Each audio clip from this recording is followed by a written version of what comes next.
o Ministério da Integração e do Desenvolvimento Regional do governo Lula, comandado por Valdez Góes, gastou quase 97% dos recursos da pasta sem licitação.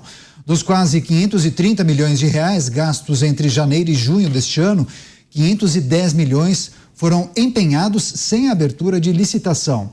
O ministério comandado por Góes é o responsável por políticas públicas em habitação, irrigação e mobilidade, por exemplo.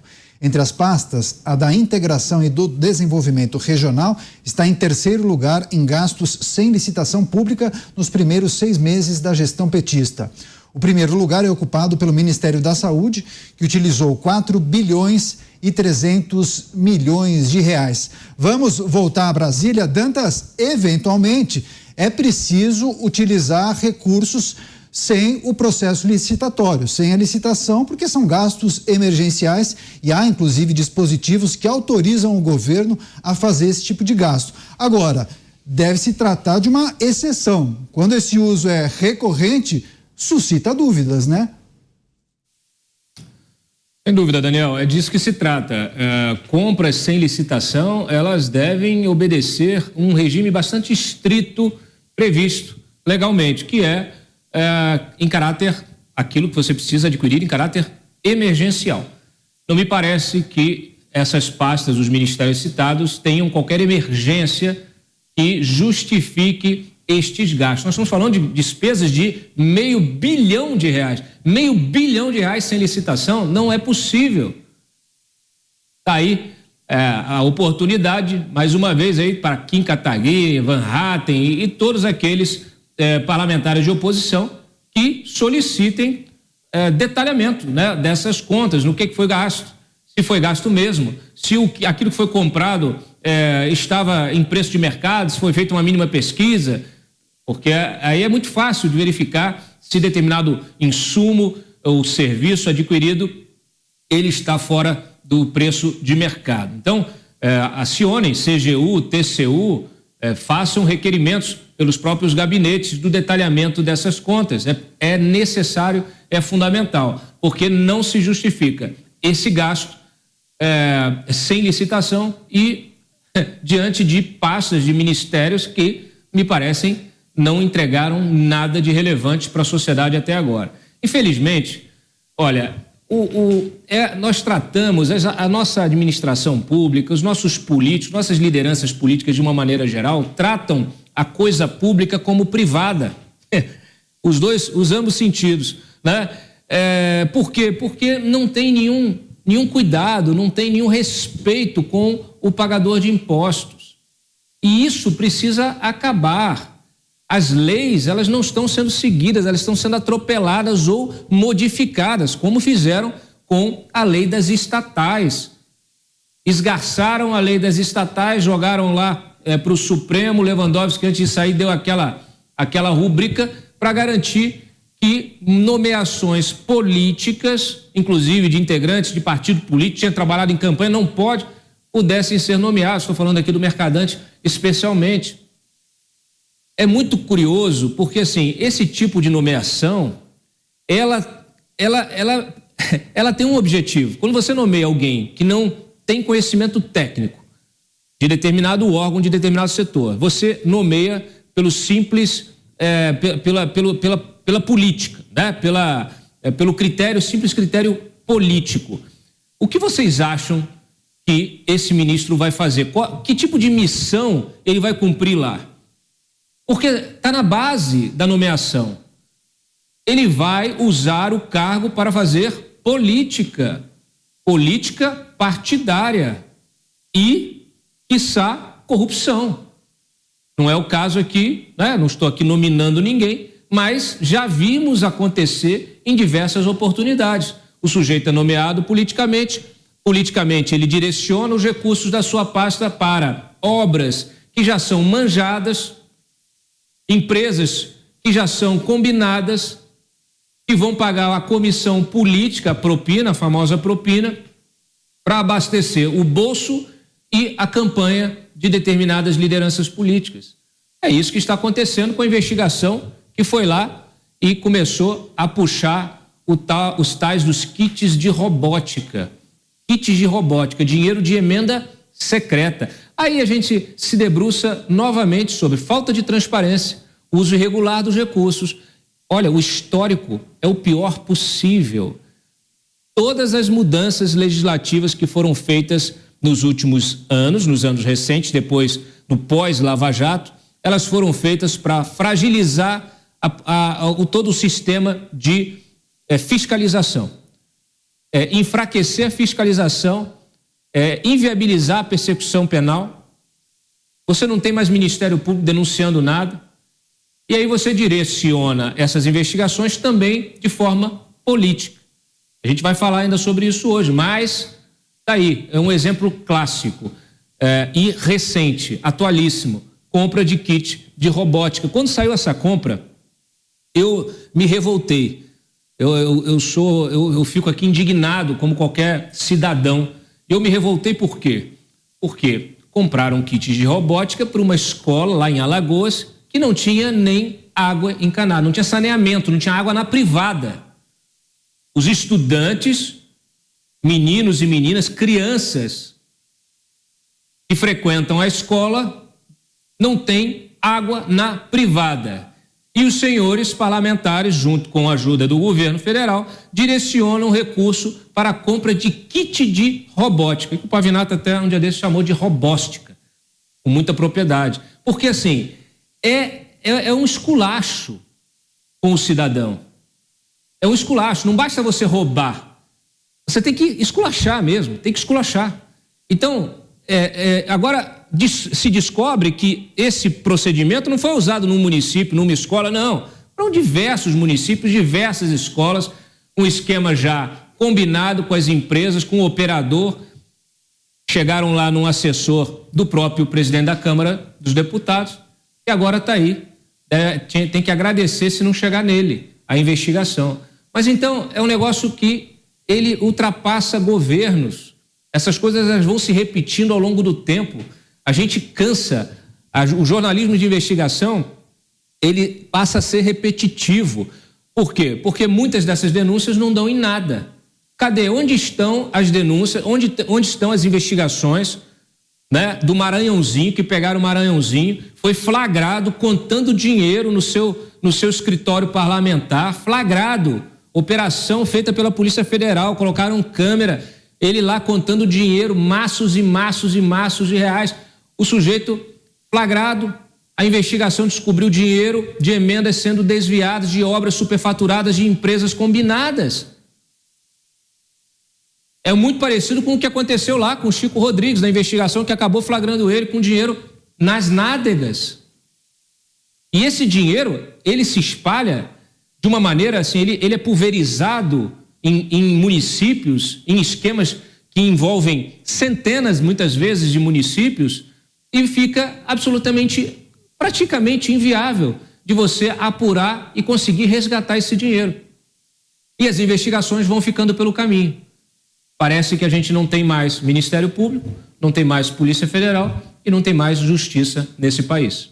Muitas pessoas, inclusive, concordando com as falas de Cláudio Dantas e algumas dizendo que se não cuidarem das contas, o Brasil vai quebrar. Agora vamos ao Rio de Janeiro. Mota, a não adoção dos processos licitatórios, como bem lembrou o Dantas, além de suscitar dúvidas, aponta para um problema de falta de transparência, também mostra falta de organização e planejamento, né? 2 minutos e meio, Mota.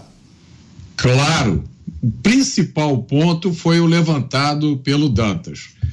O direcionamento do aparato de fiscalização, de auditoria para coisas irrelevantes, enquanto do outro lado estão acontecendo coisas desse tipo. Compras sem licitação não necessariamente significa que alguma coisa errada foi feita. A legislação prevê exceções para licitação. Existem 2 grandes exceções. A primeira é a dispensa. Você dispensa a licitação quando há alguma necessidade urgente a ser atendida. E não é possível esperar os 6 meses, 1 ano, em alguns casos até vários anos, para que se complete uma licitação. A outra modalidade é a chamada inexigibilidade, quando por algum fator não é possível se fazer uma licitação, uma concorrência. Por exemplo, você quer comprar um equipamento ou um medicamento que só tem um fabricante, então você não vai fazer uma licitação da qual vai participar uma empresa só, você negocia direto, né? Mas é evidente que chama atenção que a quase totalidade dos recursos de um ministério tenham sido gastos dessa forma.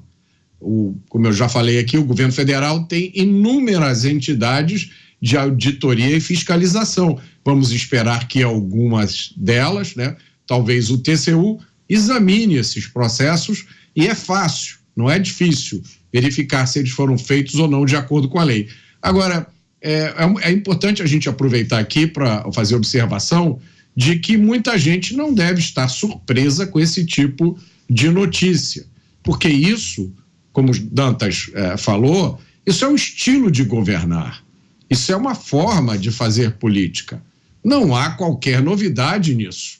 Quem apoiou este projeto de poder deve estar agora muito feliz e satisfeito. Se alguém apoiou esse projeto de poder e está agora indignado e surpreso, aí eu acho que é um caso de alegar imunidade cognitiva. Agora vamos para a enquete do dia. Todos os dias nós publicamos no portal da Jovem Pan News uma pergunta importante sobre um tema de discussão. A pergunta do dia é a seguinte: você acredita que o TSE, Tribunal Superior Eleitoral, vai cassar os direitos políticos do ex-presidente Jair Bolsonaro?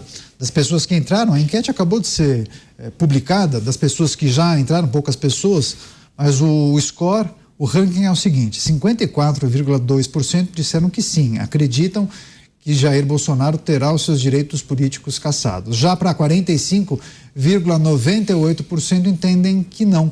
O TSE não irá afirmar esse entendimento e Jair Bolsonaro vai manter os seus direitos políticos. Bem, vamos aguardar o avanço dessa votação. Se você puder, entre no portal da Jovem Pan News, jovempan.com.br, registre o seu voto, a sua opinião no nosso portal de notícias, além, claro, de ficar sempre muito bem informado. E também queria pedir que você nos prestigie nas redes sociais, siga o portal da Jovem Pan News, siga as contas da Jovem Pan News nas redes sociais e também prestigie a conta do programa Os Pingos nos Is no YouTube. Lá você consegue assistir na íntegra, ao vivo ou em outros horários alternativos, além de prestigiar também os nossos vídeos. Sejam todos muito bem-vindos, você que chega agora da rádio. Seguimos analisando os gastos do governo sem licitação. Tiago Pavinato também vai tratar desse assunto. Pavi, o que justifica um governo utilizar recursos públicos, aplicá-los em alguma área sem a adoção de processos licitatórios? A exceção. Victor Kempler foi um filólogo. Filólogo é aquele que estuda a origem das palavras, a origem das linguagens.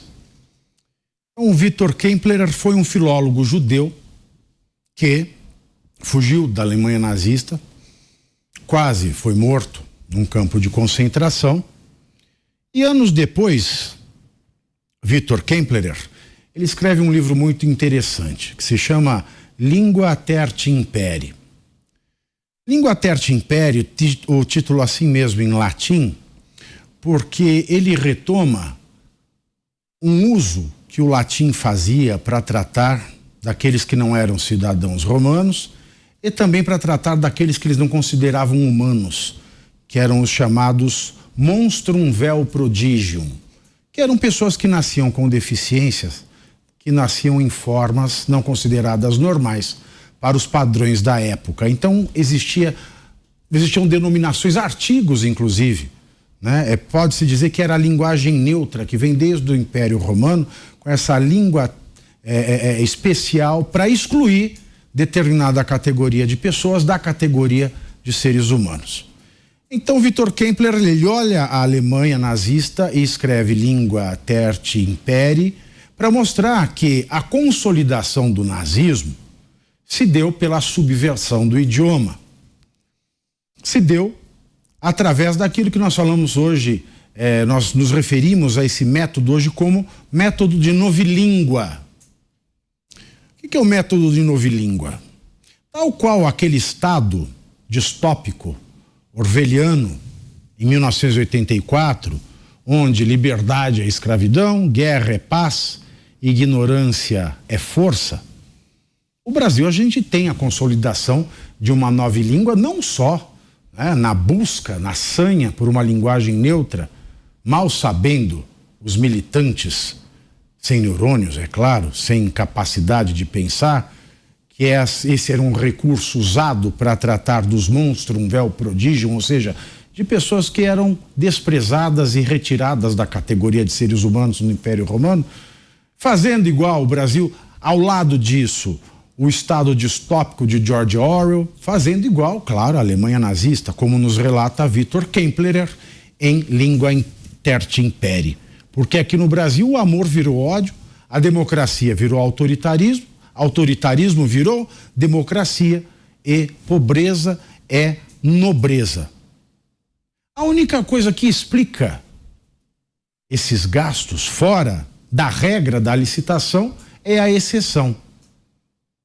E talvez porque nós temos caminhos muito parecidos com os estados que recorrem à língua tertia imperi, ou à língua imperi, ou o esvaziamento dos significados das palavras em repúblicas autoritárias e distópicas como a de George Orwell, sendo a exceção a única coisa que explica esta forma de gastar fora da regra, talvez, no governo do PT, exceção signifique excesso de montão. Ou nós vivemos mesmo um estado de exceção. Logo, espero eu que o TCU não enfie esta auditoria no cofre.